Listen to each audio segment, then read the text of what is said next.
वसीम खान सलीम खान हा मूळचा राहणारा गोंदियाचा आहे आणि तो रहमतनगर माजरी पोलीस ठाणे यशोधरानगर येथे राहत होता। त्याचा मित्र रेहान याच्याकडून त्यांना 3 लाख रुपये घेतले होते।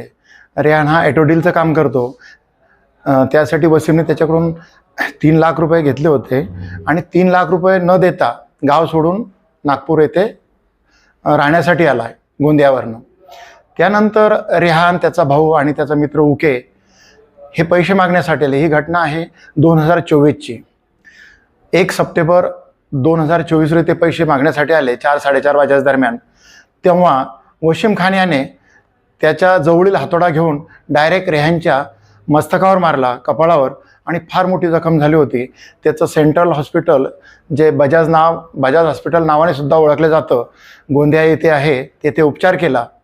त्यानंतर ते 23 तारखेला इथं आले, 23 सप्टेंबर 2024 रोजी, आणि इथे गुन्हा दाखल केला 588/2024 कलम 118(1) भारतीय न्यायसंहितेखाली गुन्हा दाखल केला।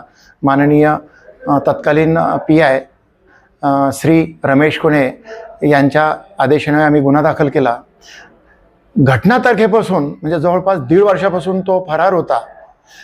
त्याचं आम्ही लोकेशन घेतलं तांत्रिक पद्धतीनं।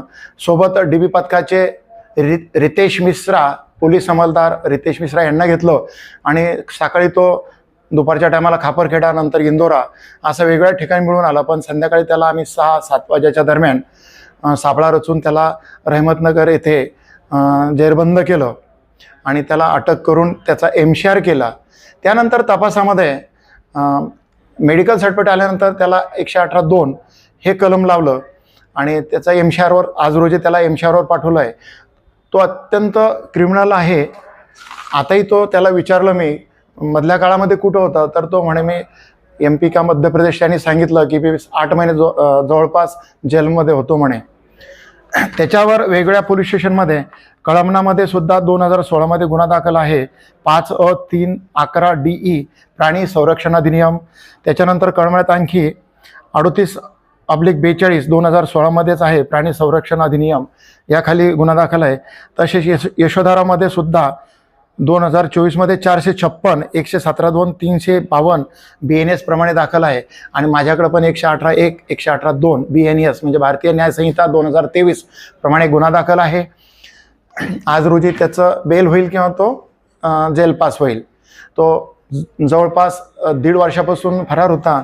आमचे वरिष्ठ अधिकारी माननीय पोलीस निरीक्षक, वरिष्ठ पोलीस निरीक्षक माननीय संदीप बुवासाहेब यांच्या आदेशाने आम्ही ही कारवाई केलेली आहे। त्यांच्या मार्गदर्शनात आम्ही कारवाई केली आणि त्यांचं फार मोठं मार्गदर्शन आम्हाला या कारवाई दरम्यान लाभलेलं आहे।